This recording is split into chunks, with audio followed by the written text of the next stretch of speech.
Yo, welcome into another episode of It's Capture the Game Within the Game podcast, featuring me, your host, Desmond Jones. I'm a man's the one and only Juwan Polo Man Stewart. Today we got another special guest in the building, but before we get into it, I want to remind the audience and listeners that Capturing the Game is presented by Capture Sports Agency, where the CEO and founder is Sean Smith Jones. Now let's go ahead and talk about today's guest. Today, we bring to you the senior lead of global brand marketing and basketball at Under Armour. His name is Jay Shemenski. Jay, how's it going? Doing all right. I'm doing all right. How you guys doing? We're doing good, man. I gotta give myself a round of applause. I think I nailed the last name just fine. Yep, approved.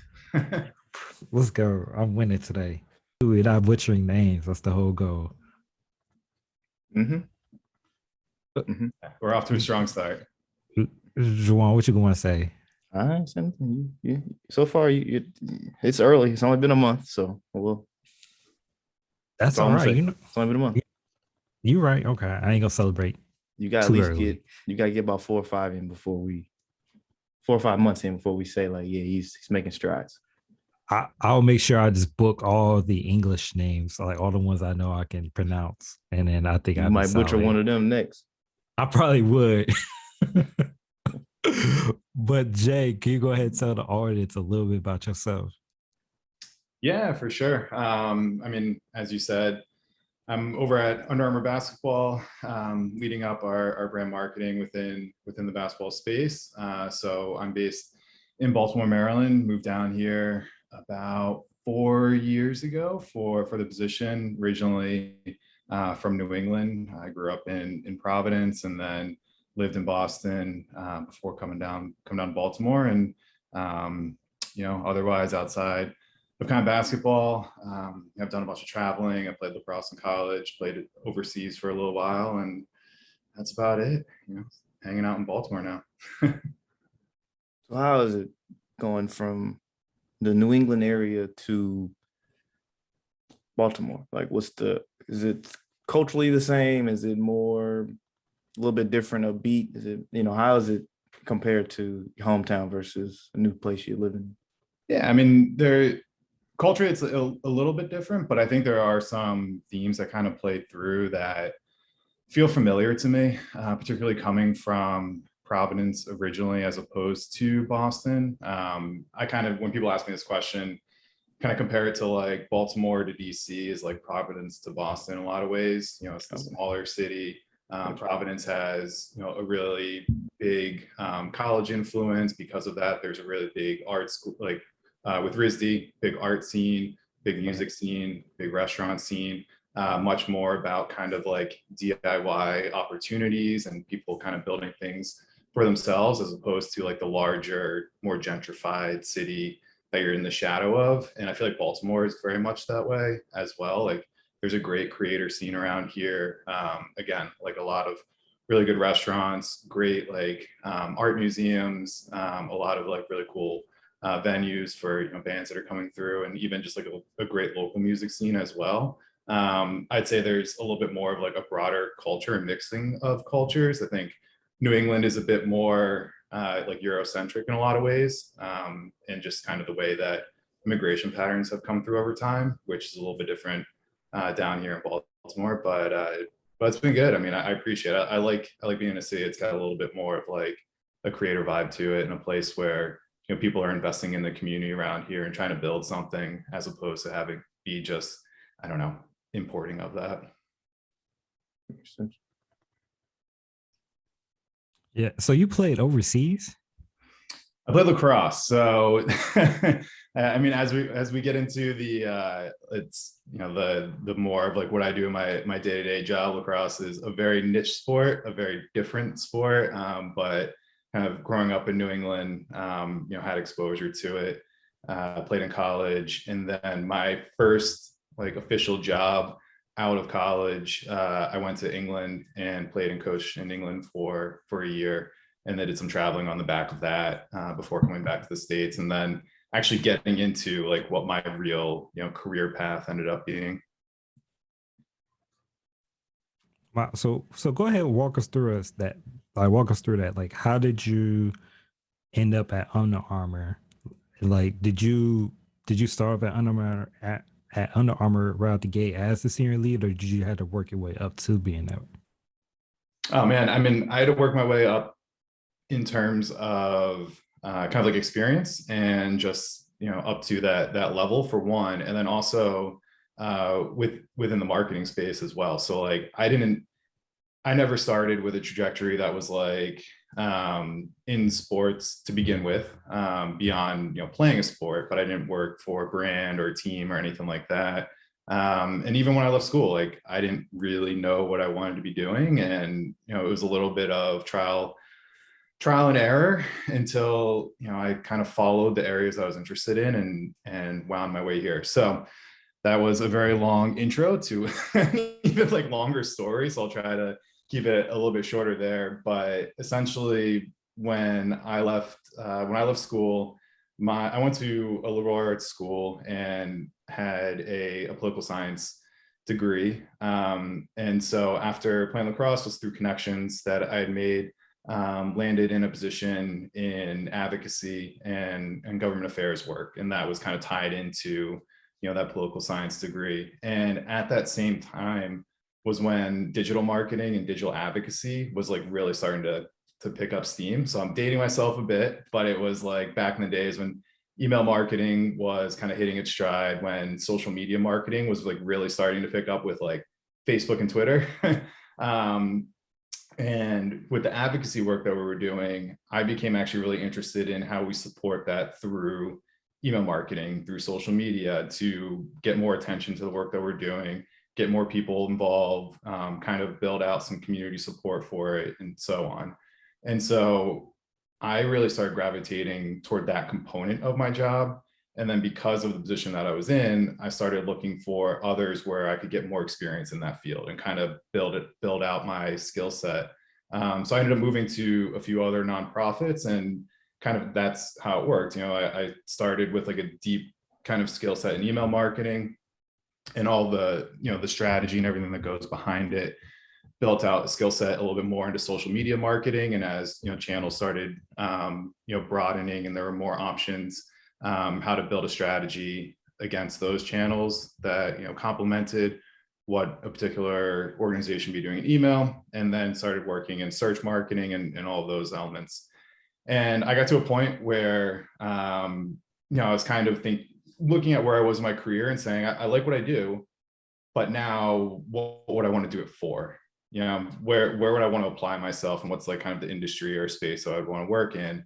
And that's when sports came back, kind of into my life, or into a little bit of a focus, because it's like, what I like outside of what I do day in and day out is the sports world, and being an athlete and a former athlete, that's what I felt connected to and passionate about.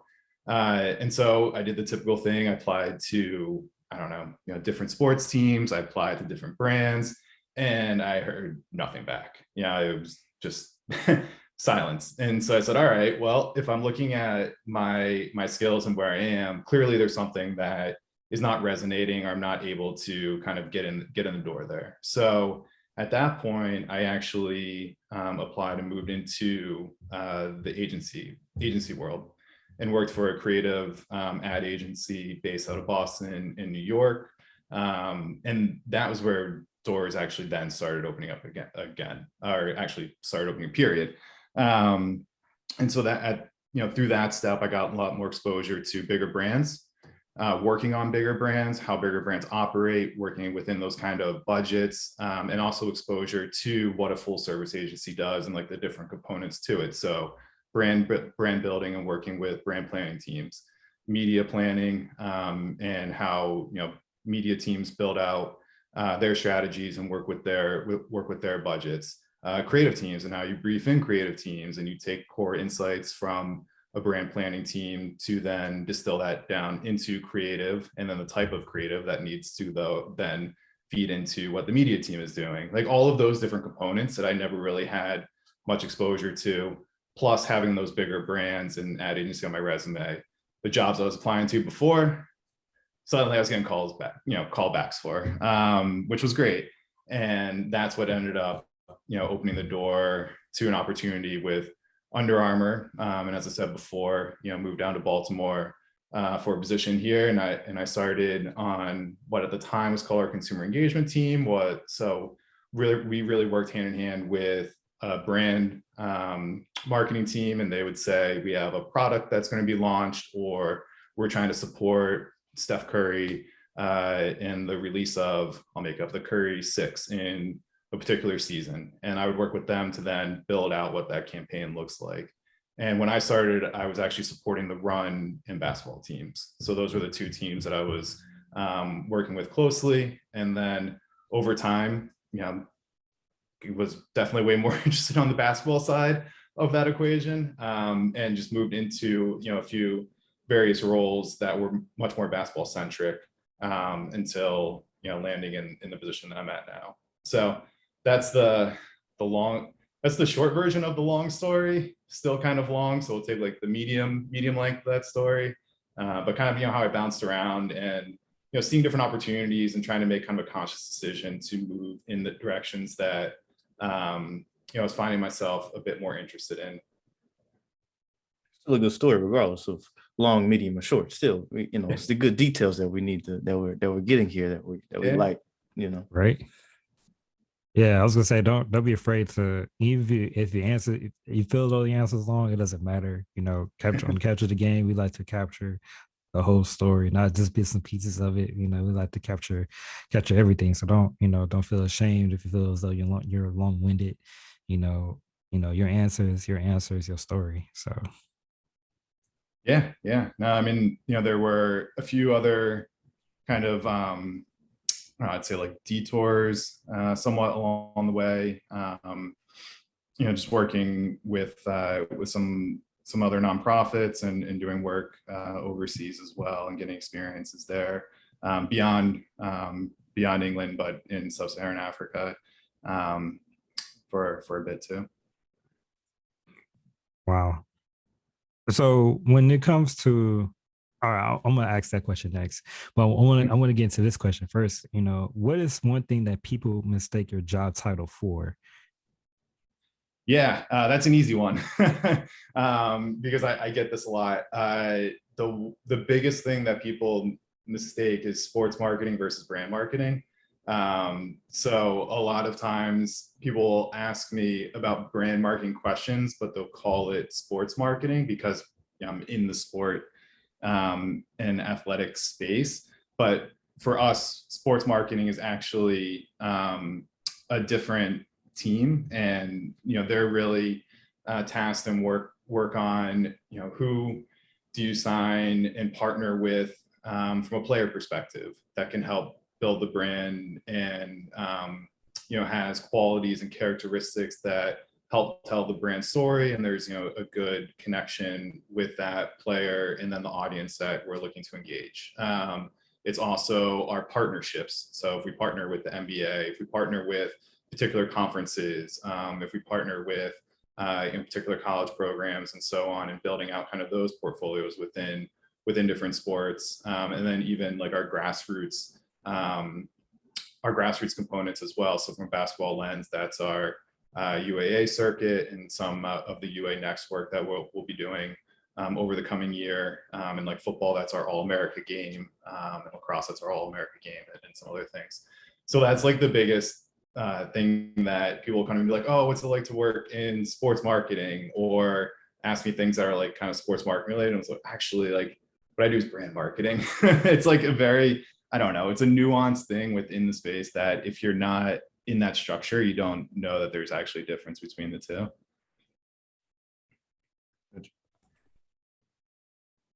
Yeah, thank you for letting us know, because I know when I was preparing for this interview, I'm like, yo, I want to make sure I ask some questions that's geared towards, his career, and not something that's like off rail. It's not exactly what he do, but you can kind of relate and talk about it. Yeah. And of course, like, what I work hand in hand with those teams, and, the work that I do in terms of defining what our category positioning is, the strategy behind, our category and how we bring that to life. A part of that is, sports marketing and the players and programs that we work with as well, and identifying those. Yeah. And I'll say too, the Under Armour to me has come a long way from when I was in, middle school and high school, just because of it wasn't known for like being in basketball or any other sport, really, just football. Like I remember it was just a football gear. Like, oh, you get some Under Armour, hey, Oh yeah. you good. Like compressions, you good. That's good. That's good. Top of the line. But then, when you emerge like Steph Curry's and stuff of that, now you got a different facet of, excitement to Under Armour. And it's like, oh, okay, now they're in basketball. Like, oh, okay. Like, that's what it is now. Like, okay, yeah, like now, I mean, they're considered one of the, top brands in, basketball apparel. You can just go get some Under Armour gear for basketball now. Like, oh, all right, cool. So yeah. I mean, football is certainly where we started. And then as I was talking about before playing lacrosse, like just as you were mentioning with like football and being able to wear something under your pads, it was the same thing with lacrosse. Like I played in New England. It's not warm there. And like the cold gear was like the best stuff because otherwise you're wearing like long, heavy cotton t-shirts on pads and stuff. I know like hockey, is very similar as well. But yeah, I mean, a few years back, and I mean, a few years back, it's like 10 years at this point. Right, it's a conscious decision to expand our portfolio and grow into other sports. And we've made moves in basketball, and I think there have been kind of some fits and starts a little bit, particularly over the past couple of years, and now are really looking to maintain the foothold that we started with with Steph and working with guys like Joel and others. And using that as a bit of a springboard to build off of and a platform to build from. Awesome. So after you talked about, like brand marketing, what does your, day-to-day activities look like from the day-to-day? Yeah. So the day-to-day is essentially working in multiple seasons at one time, and it's a balance of future planning and planning for future seasons while still working to execute current work, and then kind of looking back at past performance to inform the future. So you can kind of think of it as this like giant cycle or circle, but to take a step back from that to give you a little context into how we're structured, so that'll help answer that a little bit more. We look at the year as a full year, and then that's broken out into basically the first half of the year and the second half of the year. And first half is spring, summer, second half is fall, winter. And so for 2022, right now we're in our spring, summer 2022 season, and are working on how we're bringing together the previously established, 2022 plan, the moments that we would look to activate and be present at, how we support our athletes, the different products that we'd be releasing, and what the support looks like for those, and building interest in those products.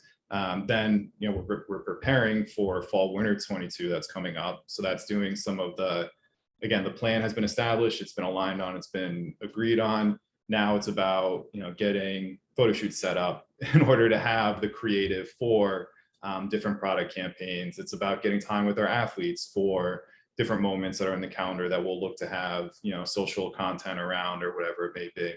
And now, we're looking and planning at spring, summer 23 and how we're going to approach that season based on previous learnings and insights. And then fall, winter 23, we're starting to have conversations around what the products are, what their differentiators are, how we would start to look to support those, and which ones we'll prioritize and plan around. So it's kind of this constant cycle that is ever moving down the calendar, and then wherever you are in it is kind of like the season you're working on, and then you're and executing on, and then it's various stages of planning for the future ones, and then ultimately we have our what we call LRPs, or our long range plans, and contributing to those, so we know where we're trying to get to, what the ultimate category vision is that we're feeding into, how that fits within our overall brand portfolio, and then establishing the business targets that we'll be looking to get at year over year, that cascade down into all those multiple seasons that I was just talking about. So the day to day, a lot of context there. It's it's a balance between all those different things depending upon just like where we are in the cycle. But those are all the different types of I would say kind of like business challenges, and I don't want to say problems, they're not problems, but things that you're looking to answer and solve for on any kind of given day. I see me and John got like the same expressions right now because I'm looking at him. He's just like, "Yo, what?" Like it really does take a lot. I think about just the fact that you started off mentioning where you have to start off by executing the current season, but also planning for the future season, but also you're still evaluating past stuff that has took place. You know, that's a lot of processing and executing going on all at one time. Yeah, and I mean, of course, it doesn't sit just with me. I mean, we have teams that Right. we work with, and work within, and then we're set up, and I mean, most brands are with cross-functional support. So there'll be opportunities where we'll have, I don't know, a campaign. We'll have a moment like All-Star Week coming up. We'll have a moment like WNBA tip-off coming up, and we'll brief a variety of teams on this is kind of our goal at that within that moment, how we're looking to position ourselves, and then those teams will start to build out what those tactical plans look like, and that can be anything from media planning and advertising against those moments. Social is a huge one for us, and building out social content against those moments, comms team or comms work, any philanthropic work, and then sports marketing as well, and like how our athletes are involved and are potentially being like kind of tapped in for those moments as well. So, okay, so as a scenario, let's go scenario based here. So with, like you said, All-Star Weekend coming up with basketball, you got two athletes, one on the West Coast with Steph, and you got Embiid and on the East Coast doing his thing, both All-Stars. How would, I guess from the team's perspective for you, how would you scope out opportunities for branding or making things kind of pop more to the eye for those players or people that you're trying to, your audience basically? Yeah, for sure. So I mean, there are two kind of main audiences that you're looking at within those moments, because you have a physical activation and moment. So there are the people that are physically attending and building an experience on the ground for them. Now, this year will be different because of COVID. The last couple of years have been different because of COVID. So that component has been a tricky one, and it's been a moving target for the past few years, unlike, I don't mean any time that I've been involved with it.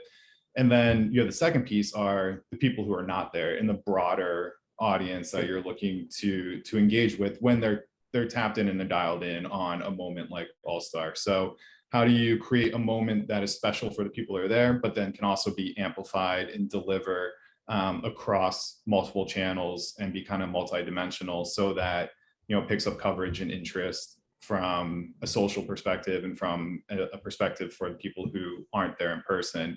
And then also just, how are you taking components that are happening, in real time, and building kind of like a, storytelling around that and capturing that to then associate your brand with our athletes, but then also with the moment as well, and kind of the credibility that comes along with that. And so in this instance, in the All-Star Week coming up, there's the HBCU Classic, which has two Under Armour schools participating in it. We have, as you mentioned, Joel and Steph, who have been selected. We have potential for some selections within the, I know it's a changed format this year, so catch me if my wording is not correct, but essentially the rookie, sophomore game, and then some of the skills competitions as well. And so there's opportunities there for product showcases. There are opportunities there for kind of behind the scenes and bringing audiences into what our athletes are doing and how they're participating in the moment, which all kind of get to that brand association and connection. And then the bigger piece is kind of the custom storytelling and kind of endemic work that we can be doing. Again, a little hampered by what it could be on the ground and kind of creating a buzzy type moment, but still, how are you somehow able to deliver, your positioning and what sets us apart from all the other brands that will be represented there, and that are our competition, through how we activate at a particular moment. But I would say those are kind of the two, I don't know, elements that you're looking to balance and kind of use to tap into that a particular moment. Man, all right. No, I find it fascinating, just everything that it takes to really plan for opportunities like that. The stuff that you mentioned, like any event, even just coming from the HBCU classic to just the main event, and even the stuff behind the scenes, and probably, I know typically, during All-Star weekend, sometimes it's like other parties or events that goes on that are now on the calendar. So like special events and stuff that takes place. So even going and playing and branding, stuff like that. It's a lot of game planning and executing. Yeah, of course. And you have, and that's what will be all part of, our seasonal plan, our seasonal approaches. So, as I was kind of talking about it now, we're at a point with Spring Summer 23 where we're starting to lock all those things in. And then once there's alignment on it, we start planning for it, months in advance, to get to, where we are now. And, the pieces are in place, and, you're starting to activate against whatever those moments are. What are some things that you had to learn that you wish you knew in the beginning? In the beginning of my career, in the beginning of UA, I mean, I'll say the beginning of your time being Under Armour. Actually, no. Let's go whole career. I'll just do whole career. Yeah, whole career. Yeah, I'll answer both. I mean, I put it out there, Okay. and then I'll answer both. Career, I think it's a little bit more of like patience, and I still have to remind myself of this as well. I think because we have so much more exposure, as a broader society now, to what other people are doing and where they are, it's very easy to get kind of caught up or trapped in, oh man, this person moved into this position, or they're at this point in their career, and I'm where I am, or whatever it may be. And that's certainly kind of a trap, because of everyone has their own experiences and where they're coming from, and what they value and put priority on, and the ways that they kind of develop themselves. And so I think the biggest thing, particularly when I was younger, was just having more patience and not feeling like I had to be at a certain point by a certain age, in order to feel like satisfied or fulfilled, or like I'm keeping track, or whatever it may be. I mean, of course you want to have progress and be determined and have drive, but you also have to understand the bigger picture that you're working through, and have a little bit of self-awareness of where you are, and that you're kind of in the unique situation that is your life. So that would be the kind of the biggest one for me, and something, like I said, I still have to remind myself of that, like on a daily basis, or I would say daily, but pretty frequently. And then, man, with UA, I think I'm trying to think of like what the experience was like when I first started, and I think some of it did take me a while to almost kind of like get my bearings in how the company was structured, and the nuances of almost like the athletic apparel space. And I think most of the brands in our competition are probably structured very similarly, but because I had come from a nonprofit world into an agency world, then coming into a company within this larger category, I didn't fully understand like what all the teams were and how they work together, and then like the processes that I kind of mapped out in terms of our long-term planning versus our seasonal planning versus our kind of executional planning, like just all that type of structure. It it would have been helpful to have, I think, piece it together a bit earlier. And that's nothing against the company. I mean, it does, kind of get laid out for you, and you are, introduced to all your teams and everything, but it's a lot to put together when you're also just trying to figure out like a new place and a new role and like all of those things as well. So I think that would have been something that would have been really advantageous to be able to walk into with a little more familiarity. Word. That's yeah, having it's always interesting. And I look back at my own career too, because I'm in engineering and I'm getting ready to start up a new role within the company. I'm getting ready to switch over to being a manager. And I always think back to the stuff I knew day one versus where I'm at now. And even now, when I'm switching roles, I feel like there's some stuff that I'm gonna wish that I knew. Like it's gonna be like 5 months from now. I'm like, dang, I wish I knew, 3 months. I wish I knew this 3 months ago. But here I am now, just now, making these decisions or trying to figure out what's the best thing to do.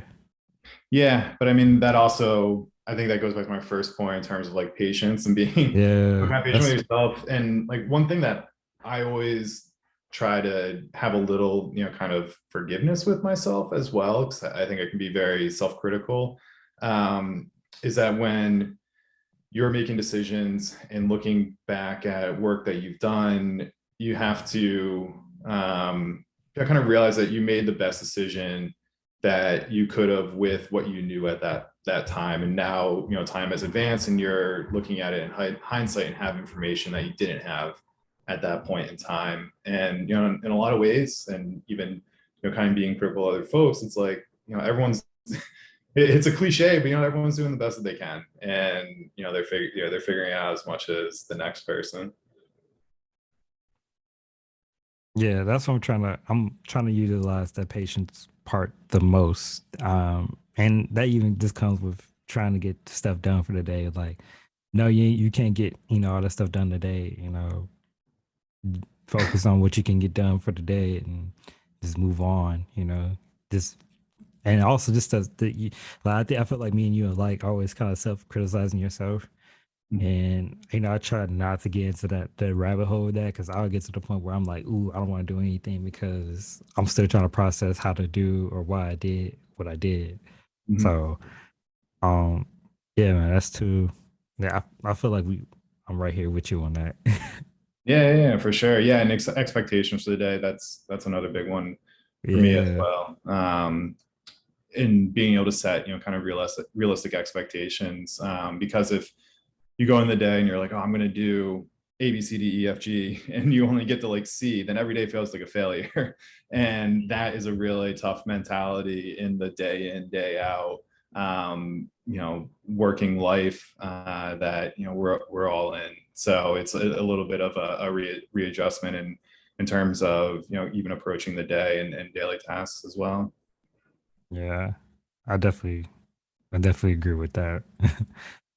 um so what kind of advice could you give to someone that is trying to build a brand? It can be athlete, it could be whomever, and keep it global. Mhm. What, either types of tricks that they can do, or even I ain't gonna call it social media hacks, but things that people should be on the lookout for or that they should be doing as they try to build their own brand. Yeah, I mean, I think a lot of that stuff, at least for me, when I think about it and get this question, it's funny. It's like I got this question. I was at I think it was a house party like last weekend, and someone was like, they're kind of like half joking around, but they're like, Yeah. oh, I make this like this hot sauce. And I'm trying to figure out like how to, we should make it into like a bigger brand or into something. And like, what should I call it? Like that type of question. And I'm like, well, that's a simple question, but you kind of have to take a step back in order to get to where you want to be, and thinking about the ultimate kind of fundamentals and kind of the fundamentals of branding to the point of this question as well. And that's kind of what I fall back on, and going through your paces and thinking about like what what are you creating, and maybe it's even yourself and you're in your own self branding, but what are you creating, what are you providing, and what about that is unique or tailored to what what would make someone follow you or be interested in your brand or whatever it may be. Who is the audience, or at least at this point, who do you think your audience is that you'd be looking to engage with, and where are they, if you're now starting to think about where should you be active, or whatever it is, like where are they active, what are they receptive to, what do they care about, what's going to stand out to them, and then thinking about the space that you're about to go into and what differentiates you from the competitors in the space, and where is there white space and opportunities for growth, and those types of components. So it's like a really boring answer to that type of question, but that's what I always fall back on. Like, I immediately go into the questions that are kind of the fundamentals of how you want to start building out a business or a brand, or whatever it may be. And that's where I find that kind of unlocks the creativity, or the the threads for you to start pulling on, or putting together. And then it's trial and error as well, and you kind of figure out things as you go along. But having that foundation, and at least putting the effort to think it through a little bit, I think that's where you can unlock some of the starting points. Yeah. Even just having the set of fundamental questions to ask yourself as you build a brand is crucial, because like I myself or many other people may not know those fundamental questions on how to get really started on building a brand. I do a lot of things by trial and error. I'm like, all right, let's try this, and let it go for, X amount of months. And if it don't work, well, we need to either, tailor it again or go back and do something different. I do a lot of trial by error. Like I said, I'm an engineer. Everything is always, based off the principle of trial and error, Yeah. And I mean, I think it's funny, I've been listening to some podcasts. I'm like totally blanking on what's called. It's an NPR podcast with Guy Raz, but he interviews different founders, and a lot of times they'll talk about where they got started from, and how they started to build their business, and the things they learned along the way, and all of that. And it does, one thing that does stand out in those interviews are like that one core insight, that one core problem that like they were trying to solve for, that someone else or another business had not yet done. And I kind of feel that branding in a certain way, maybe not like what is the one core problem that you're solving for your audience, but what's that one core like insight or opportunity that you're trying to build off of, and then that at the very beginning can unlock some direction and some of the components as well, before you even get to those other questions. Yeah, I totally agree with that. What did you have any mentors along the way? And then if so, like how important was that mentor to you in the growth of your career?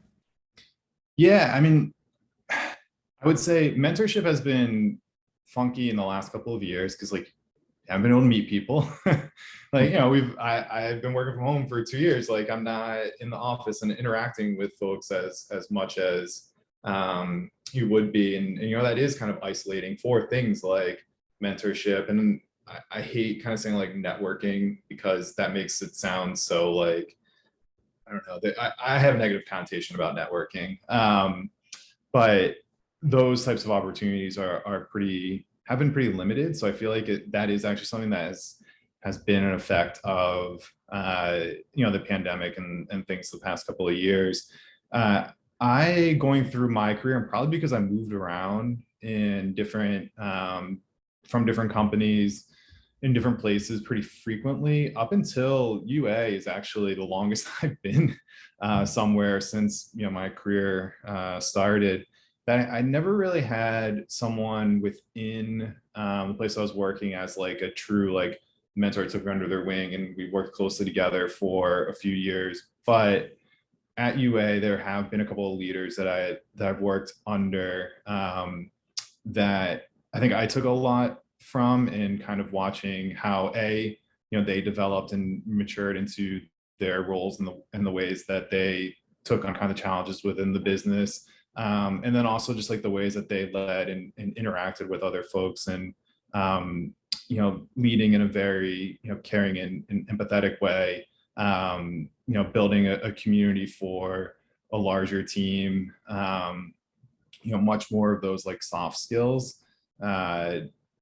Like I said, I don't think it was like it's not a direct mentorship where we checked in every month and it was like, how's your career going, and that type of stuff. But I have had people that have been able to learn from by just being in their proximity and kind of working directly with them as well. Understand. Well, that wraps up the first part of our interview. So we're gonna go ahead and have some fun to close things out. It's time for the game within the game segment. So my very first question for you is, are you ready to play? Yes. Okay. All right. So the very first question, here we go, is chocolate chip cookies, oatmeal raisin, sugar cookies, snickerdoodle, or oatmeal chocolate chip? Okay. I like a traditional chocolate chip cookie.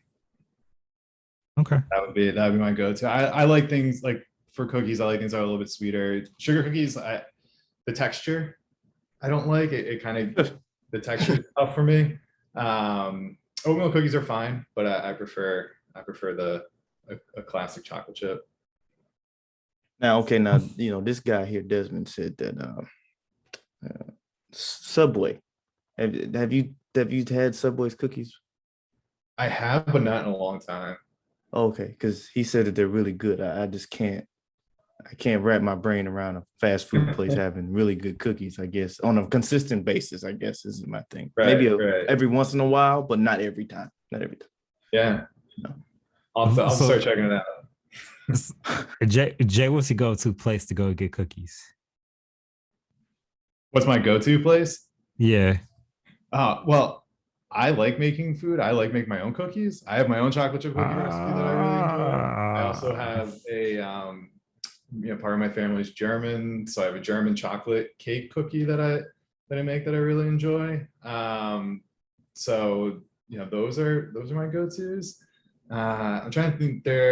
There's one, man, I'm gonna butcher it. I forget the name, but there's one in New York, and I know they started delivering, so we get them as like Christmas gifts and stuff like that. They have a blue, kind of a blue wrapper, and they're really thick cookies. They're great, but I'm totally blanking on the name. Someone out there is gonna know it, but I don't remember. So you said you got a recipe? Yeah, I have a couple recipes. Can we hear one, or is this a secret? It's not a secret. I don't know it off the top of my head.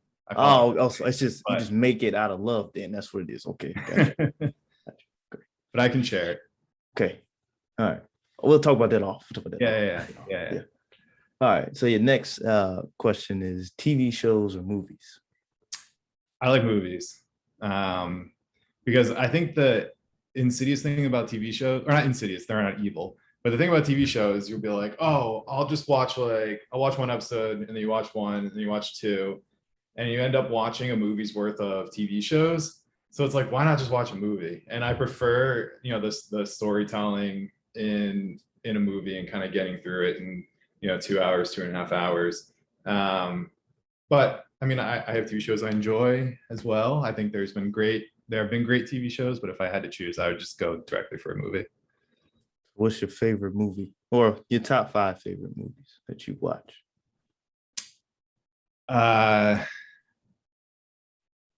Man, top 5 movies. I'm trying to think. And I'm even blanking on one of them because I feel like I'm under pressure. God, one of my favorite movies is a Coen Brothers movie, and it's a movie. It's got Woody Harrelson in it, Tommy Lee Jones. It's out in like California. There's no music in the whole movie, so there's nothing that gives you a cue as if like something is impending or about to happen, or if no foreshadowing or anything. And so because of that, it's just eerie throughout the entire movie. And there's one guy that kind of plays the like arbiter of good or bad, life or death? Is he, just fate, or are things like predisposition? No Country for Old Men.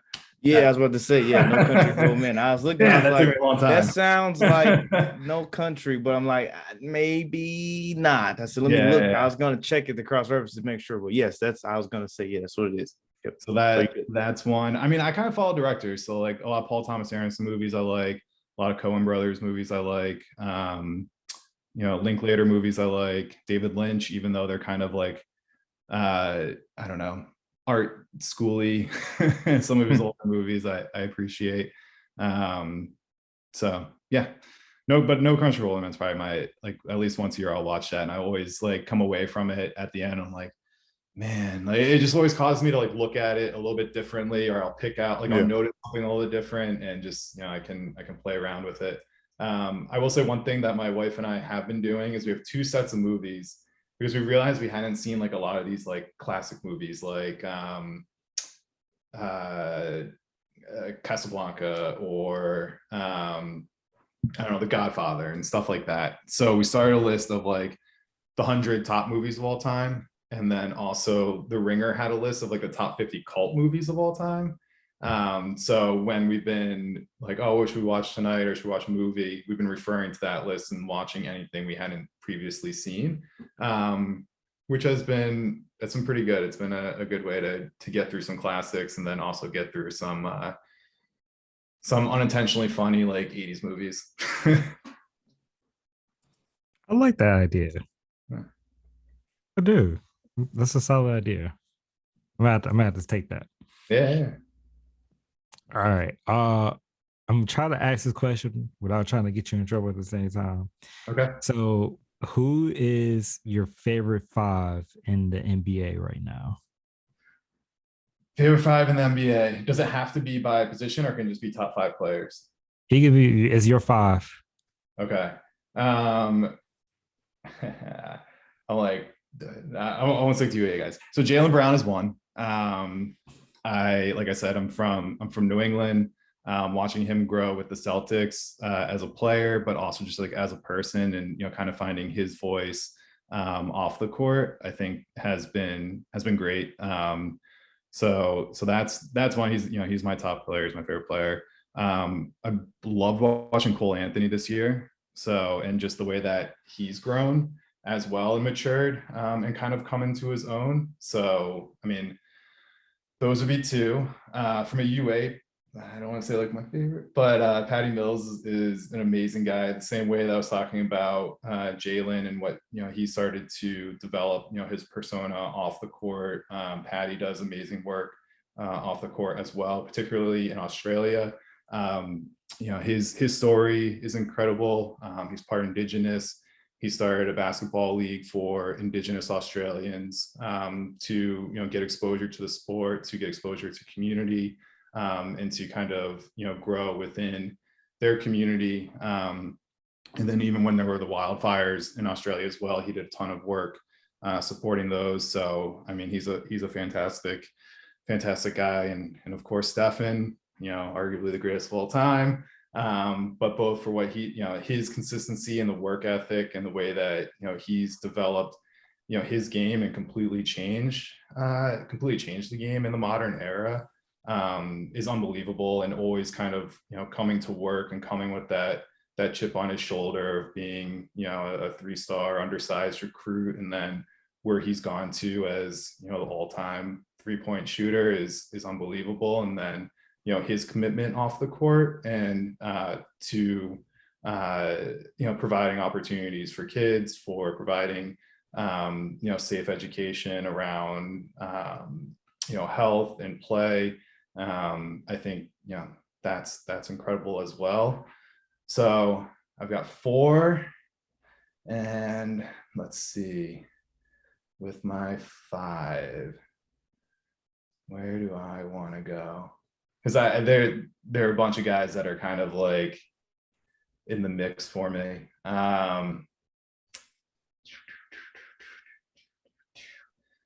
Probably KD, again, for his impact on the game, and what he's been able to do off the court, and growing what I think almost is fantastic about, the example that he's been able to lead is almost from like that financial perspective, and the way that he's become this lead investor and grown his portfolio, and showing coming into the league and developing as an athlete, but also developing as a strong kind of model for business savvy and sound investments. I mean, it's incredible looking.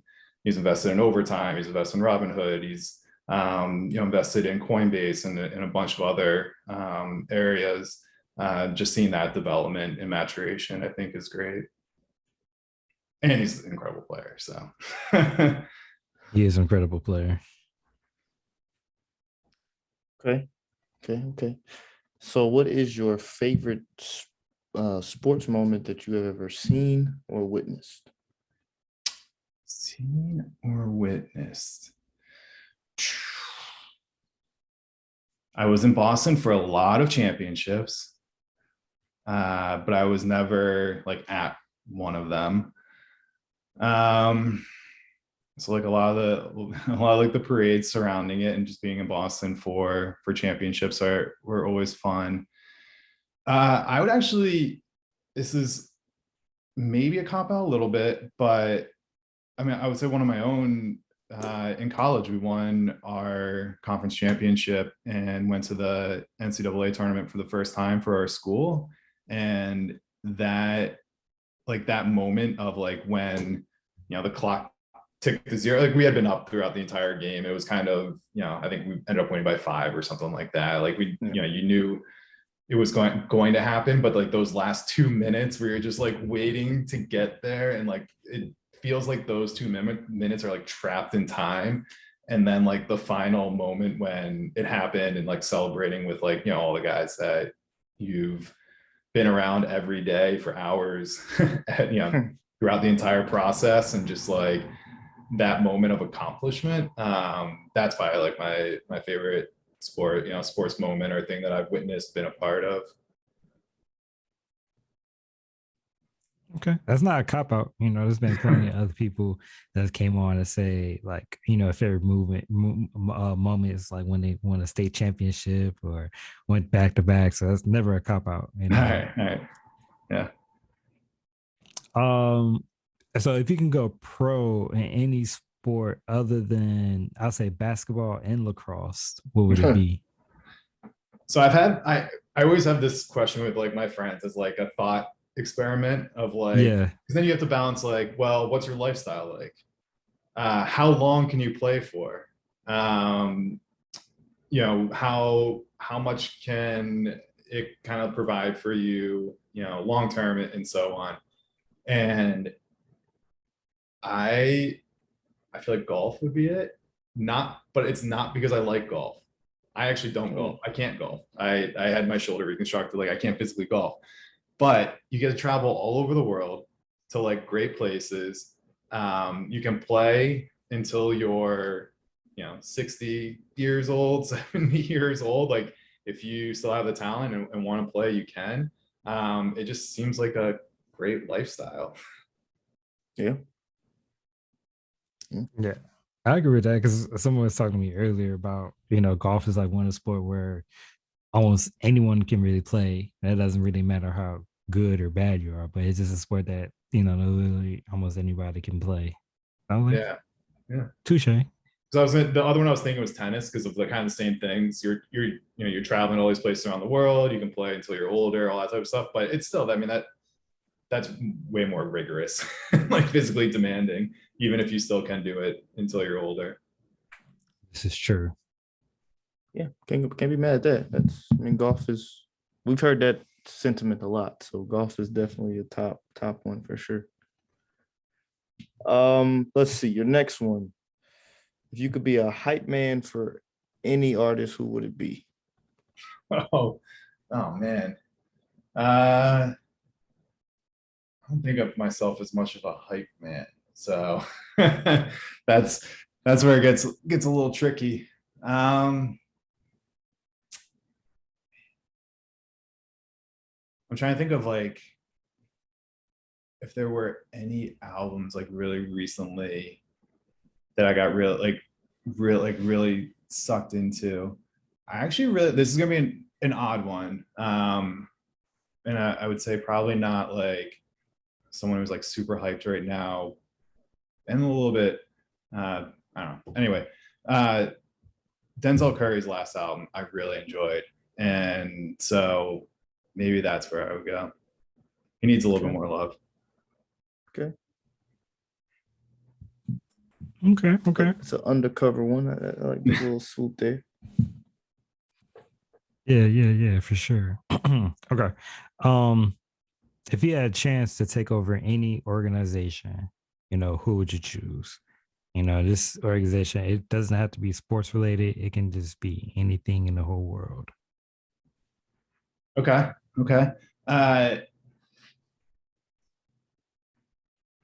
I was gravitating towards sports when you said organization, I thought sports right away. So you threw me for a little bit on the like anything in the world, and like any business.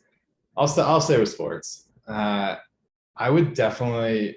I've gotten lately really into like the business of football, and I mean like global football, soccer, and just the way that clubs are structured, because it's a different model than how US based, US sports are based. I mean, baseball's maybe the closest because of not really having a salary cap, and there's kind of a soft cap and that type of stuff.